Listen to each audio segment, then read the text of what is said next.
So we just looked at what happens when we include irrelevant variables in our regression, namely that it has no effect on unbiasedness or the expectation of our estimators. They're still going to be unbiased as long as those four assumptions hold.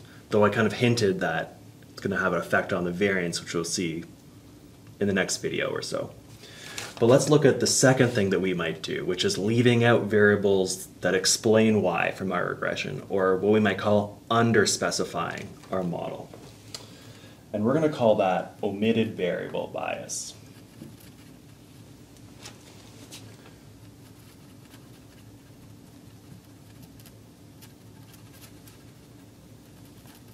So this is what happens. I mean, usually it's called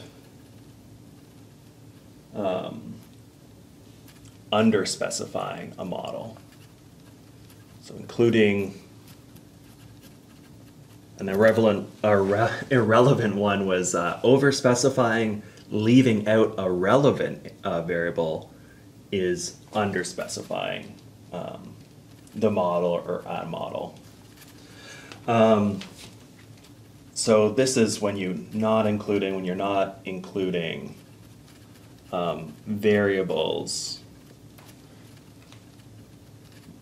that have a partial effect on y.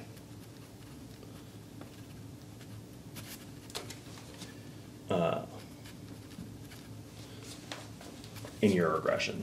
So you're leaving them out, not including them in your regression.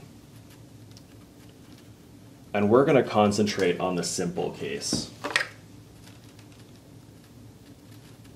Let's concentrate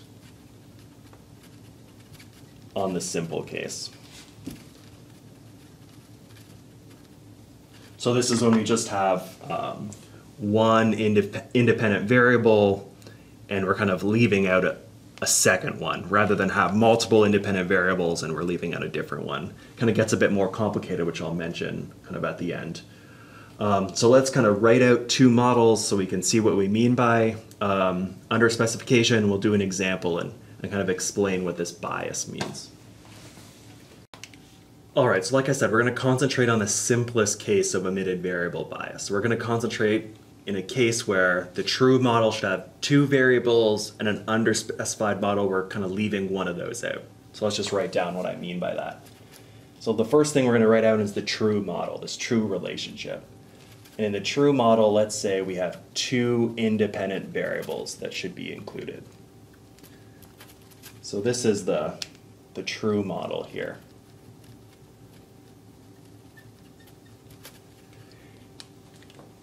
And let's say we have, instead of this true model, we write out this model instead. And in fact, let's change the betas to alphas. Change the betas to alphas, just to differentiate between these parameters. And we'll change the disturb, instead of u, we'll put an epsilon. But again, don't let that confuse you. These Greek letters are kind of used interchangeably. Instead of betas, we have alphas, but those are still the parameters. Just allows us to maybe compare them in an easier way. And so the second one is the underspecified model.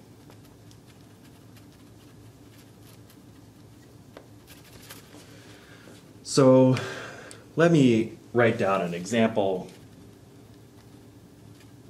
that we can think about. So let's say 1a. Let's say the true model or the true regression for wages should be this, where we have included both education, years of education, and ability. I guess I'm going to do the same color.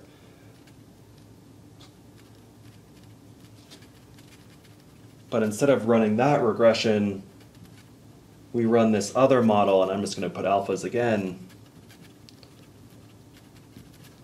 We run this model instead. We don't include ability, basically. So within this error term, this epsilon or this error term, the effect of ability is in that error term, plus everything else. And so what we want to do is think about, well,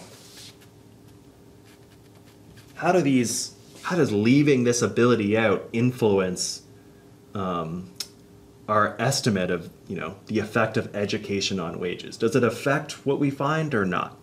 So that's what we're going to kind of explore next.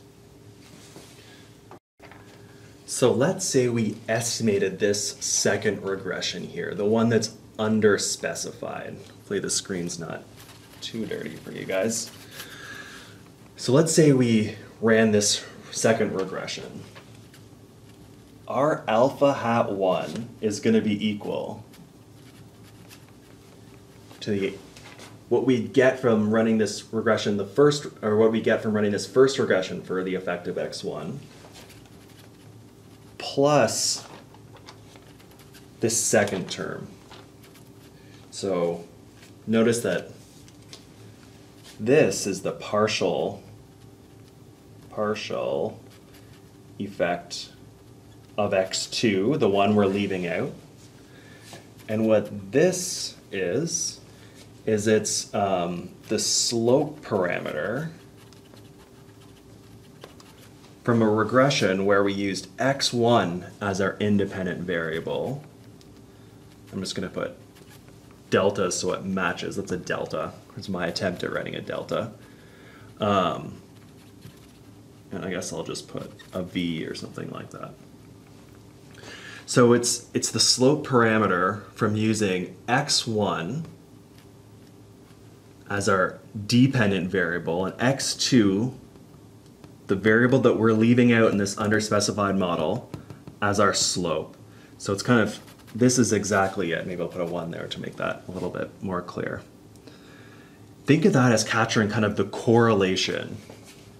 I'll write that down. So think of delta hat 1 as capturing the correlation between x1 and x2. So the variable that you're leaving out and the variable that you included. So think of it that way. And so then let's take an expectation of what our estimator for alpha hat 1 is going to look like. We can talk about the bias that we're going to get and when there's no bias and when we're going to, in expectation, get the wrong answer. So we just wrote out that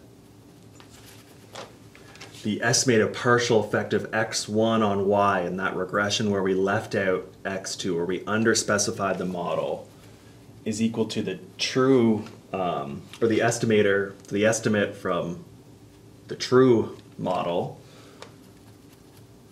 And then we had the second term as well, and we just kind of explained this is the partial effect of x2, and this is that correlation between x1 or x2. Think of it as the correlation between the two, and I think we put a little 1 there as well. And so let's take the expectations of both sides to see if this is going to affect whether our estimator is unbiased or not, right? So we take expectations on both sides.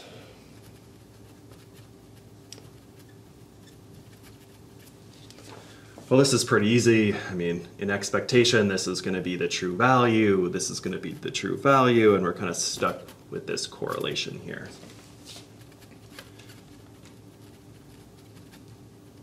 So this is the true value, so maybe we'll do it in 2 steps. Plus the expectation of beta hat 2 times this. Well, if we ran that true model, the expectation of beta hat 1 would be unbiased because it's the true model. We're not underspecifying it in any way. And same with the expectation of beta hat 2. I guess I need a 1 there.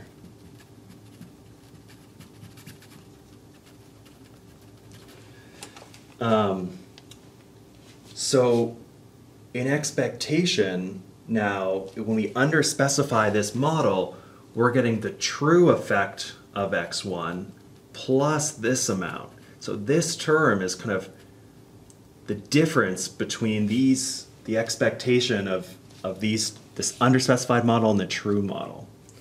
And we're going to think of that as being the bias. So the bias of alpha hat 1 is going to be the expectation of alpha hat 1 minus the true effect of that variable, which we'd capture through beta 1 if we didn't underspecify the model. And so what that's going to be is, just subtracting that out, beta 2 times delta hat 1. So this is the bias. And so if we underspecify our model, we're going to get a biased estimator. In expectation, our estimator is not going to be equal to the true value unless one of these terms is 0.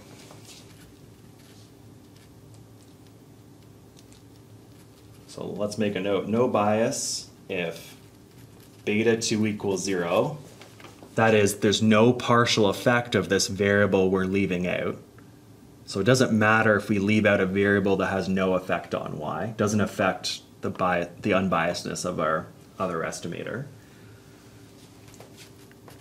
Or if these variables are uncorrelated. So if this term, this delta 1 hat equals 0, then there's no bias. This extra term goes away. And so if you ever leave out a variable that's not correlated with the other variable, it's going to have no effect on the estimation of the one that you left in. But otherwise, we're going to get a bias. And the direction and the size of the bias is going to depend on each of these terms, right? So let's just write out a quick little table that tells us the direction of the bias. So remember the bias of alpha hat 1, that slope parameter from the underspecified model, and we forgot to add x2 or we couldn't add x2, is equal to the partial effect of that x2 times this correlation between x1 and x2. And so we can just draw a really quick table. So correlation x1 and x2 is greater than 0.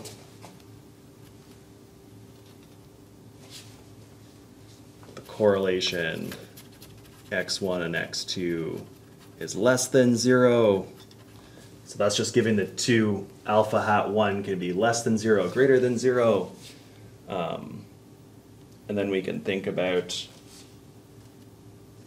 so I can go a bit further over here, beta 2 is greater than 0, beta 2 is less than 1.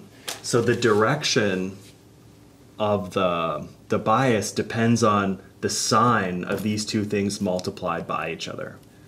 So we can either have a positive or negative bias. So we can either overestimate or underestimate the effects of x1 because we're leaving out x2. And so then it's just simple math, right? We have two positive numbers multiplied by each other. Well, if we do that, we're going to have a positive bias. We're going to overestimate the effect of x1 on y because we're leaving out x2. Same thing if they're both negative. A negative number times a negative number is a positive number. And if they're opposite signs, we're going to have a negative bias in our underspecified model.